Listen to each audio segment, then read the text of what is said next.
Welcome friends to another r/AmITheJerk video. Some people today might be jerks, but you wouldn't be if you hit those like and subscribe buttons down below. That said, our first story of the day is by Chemical Professor 54. Am I the jerk for being offended that my friend didn't accept the dress she asked me to make for her? This has been on my mind, but I don't want to tell any mutual friends about it, so I'm asking here instead. I make custom dresses for a living, usually wedding dresses. A friend of mine asked me to make a dress for her to wear to a wedding. She's not the bride, just a guest. She wanted me to do it as a favor for her, and I was happy to do it since she's a friend of mine. But yesterday, after I told her the dress was ready and she could come try it on, she told me she changed her mind and had bought a dress. I'm ticked off because I spent quite a long time designing the dress that she asked for, and I feel like she could have at least wanted to see it or have the dress even if she wasn't going to wear it to the wedding. When I told her how I felt, she told me that I shouldn't be upset because I can sell the dress I've made, so it's a win-win situation. Is it understandable I'm offended? Personally, I think it's more than understandable that anybody would be upset in that situation. They led you on and led you to believe that you were doing something for them that they were going to maybe like, wear, try on, and you spend your time, money, and effort making this dress for them only for them to wave their hand and say, "No, it's okay, just sell it to somebody else." If you were in OP's shoes, would you be pissed off at your friend? Let me know in the comments down below. Our next story is by Yeehaw Cowboys. Am I the jerk for not letting my sister-in-law wear my wedding dress? My 30-year-old male husband and I have been married for almost 6 years now. At the time of our engagement, neither of us had much money, so there was no way I could have afforded the wedding dress that I wanted to wear. Thankfully for me, my mother's something of a seamstress and offered to help me make my dream dress. We spent over a year finding the pattern, picking the fabrics, and making my beautiful wedding dress completely from scratch. It's the first big project I've ever sewn, so I'm quite proud of it. Making it also brought me much closer to my mother, as the whole project was sort of a bonding experience. It also holds a lot of additional sentimental value, as my dad passed away while we were making it, so I sewed a heart-shaped cutout of one of his shirts into the lining of the dress in order to keep him with me on my big day. This dress not only brought me closer to my husband, but my family too. It means so much to me.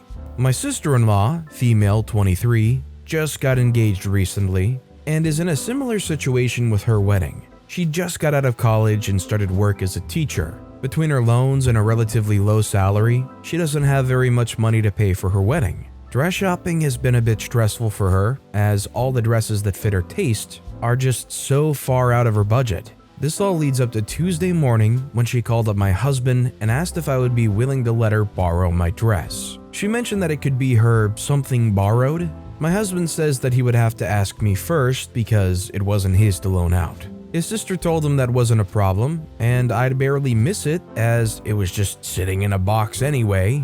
He still said he would have to ask me and forgot about it. He finished his workday and picked me up for my job, and we came home to his little sister trying on my wedding dress and his mom clipping it in the back to fit her better. Seeing somebody else in my dress totally blindsided me. I was stunned and asked what they were doing, and my mother-in-law said that they were planning alterations since sister-in-law is significantly smaller than me. I told them there's no way I would be loaning my dress out to anyone. It not only represents my love to my husband, but the bond with some of my family as well. This escalated into an argument that ended in my mother-in-law calling me a selfish witch and leaving with my sister-in-law. My husband thankfully grabbed the dress during the argument, so they didn't grab it when they left. I was really upset, but thought about it after I had some time to calm down. I don't have any uses for the dress, and I do love my sister-in-law. I feel as if I maybe overreacted and shut them down too quickly. Am I the jerk? I think OP's not the jerk because everybody, no matter what the possession is, as long as it's legal to own it, they have the right to value and cherish their own possessions. They don't have to share anything with anyone, whether it's a dress, whether it's a family photo, it could be some random knickknack or the family china or whatever. And especially something that you personally made. Like OP actually made that wedding dress. They have every right in the world in my eyes to be possessive over that and not want to share something that belongs to them, they made themselves, with anybody else. This next story is by Diligent Database 474. Am I the jerk for not waking my boyfriend, which made him late to his first day at a new job? I, 28-year-old female, have lived with my boyfriend, 30-year-old male, for 3 years now. When I first stayed the night and he overslept, I woke him up. He woke up in a bad mood, and after a big fight, made it absolutely clear that I should not wake him up even if I knew he would be late to meeting the Pope, his words. After I calmed down, I wrote a contract that said I would never wake him up under any circumstance short of an emergency, as long as he never blames me for oversleeping. He laughed and signed it. I kept it with my important documents. Daughter of 2 lawyers, get everything in writing, and don't sign anything unless you and your lawyer read it, are rules I live by. Fast forward to yesterday, he just started a new job, celebrated the night before playing with some guys online. He had to wake up by 7 a.m. I woke up at 5 a.m. like usual, did all my stuff. By the time it was 7 a.m., he didn't wake up. I left the house at 8:15 a.m. and he was still asleep. When I got back, he was there and he was very angry. He started shouting and blamed me for being late. Said I should have woken him when I noticed he overslept. All I did was stay silent until he stopped shouting, then showed him the paper he signed. And then I said, I never woke you up and I never will. You are an adult and you can set an alarm like the rest of us. Also, you being late is a you problem and I have no part in it at all. Now he's saying I'm the jerk and I should know that the old rules don't apply since he no longer works for his friend that was lax with time. I still think I did nothing wrong. So, am I the jerk? Do I think it might have been a little petty not to wake them up when you knew that they did have to go to work or whatever? Yeah, I think it was a little petty. Do I think they're the jerk for it? No. OP's boyfriend made this whole big deal about don't wake me up, don't you dare wake me up ever again unless it's an emergency. Unless I'm about to catch on fire, don't let me know. So definitely a petty thing to make them miss the work. But they had it coming. Our next story is by Office Drama 5686. Am I the jerk for refusing to answer to a nickname I don't like? I, 28-year-old female, was named after a really obscure character from Greek mythology. My preferred nickname is taken from the end of my name. I always introduce myself with, I'm my name, but you can call me nickname. None of my coworkers in the small business we work for have ever had a problem with this before, until Megan, 25-year-old female, the niece of Jeff, 50-something male, one of the 2 owners, was hired. Jeff and Dave, 50-something male, co-own the business, but Dave does the actual day-to-day running of the business. I introduced myself and my nickname as usual, but she immediately said that Bessie, not the actual name, would be a better nickname because it comes from the beginning of my name, and that she liked it better. I told her I didn't really like that nickname and wouldn't answer to it and asked her to please not call me Bessie, but she insisted that it was so much prettier and that I just needed to get used to it. For the next 2 months, she tried to call me Bessie, but I completely ignored her whenever she addressed me that way, even when I knew she really needed help with something. She would call my desk phone and say, "Hey Bessie." I would reply, "You have the wrong number, there's no Bessie here," and hang up. She then tried to get some of the employees outside the office to start calling me Bessie, but I quickly shut that down.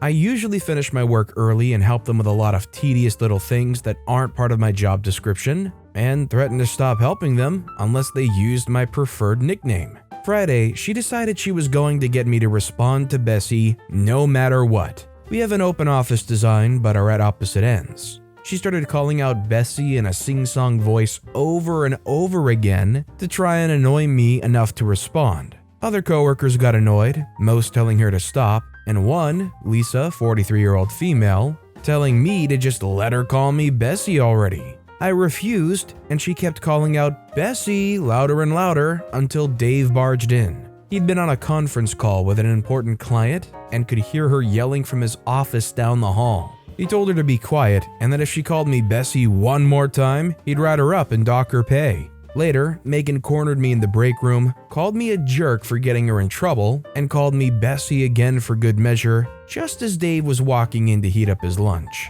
He gave her a stern look and said, "I warned you." Then he walked to HR to have her written up. Lisa's saying I'm the jerk for never helping Megan and that if I'd been nicer or hadn't fought her so hard on the nickname, she probably would have given up on it a while ago, but because I made such a big deal out of it, it became a challenge. So Reddit, am I the jerk? I love that Lisa's going up to OP saying, well, if you had been nicer to her, she wouldn't have made it such a big deal. Does Lisa not understand that from the get-go, Megan did not show OP respect? How was OP ever supposed to just be like, okay, Megan, I'll help you out, buddy, while she's being a total jerk to OP and not respecting what they want to be called? Might as well just go around calling Lisa Lie all the time, or come up with some dumb nickname, see if Lisa wants to overlook it and treat OP with respect when that's going on. Needless to say, I don't think OP's the jerk.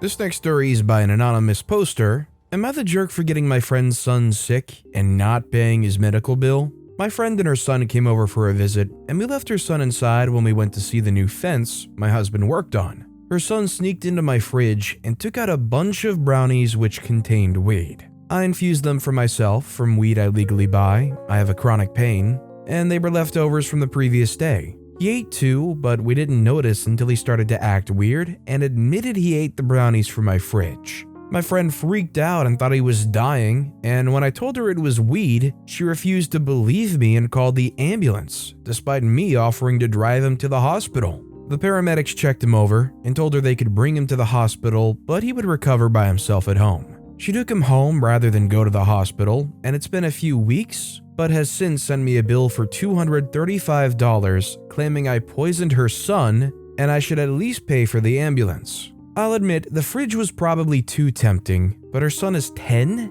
and I'm surprised a 10-year-old would just eat stuff from people's fridges without asking. I called her up and told her I couldn't afford to pay it, and also told her that it was legal weed and we could have drove him to the hospital without an ambulance. She said she can't pay it either, and because it's my weed, I should pay for it. I think OP's not the jerk.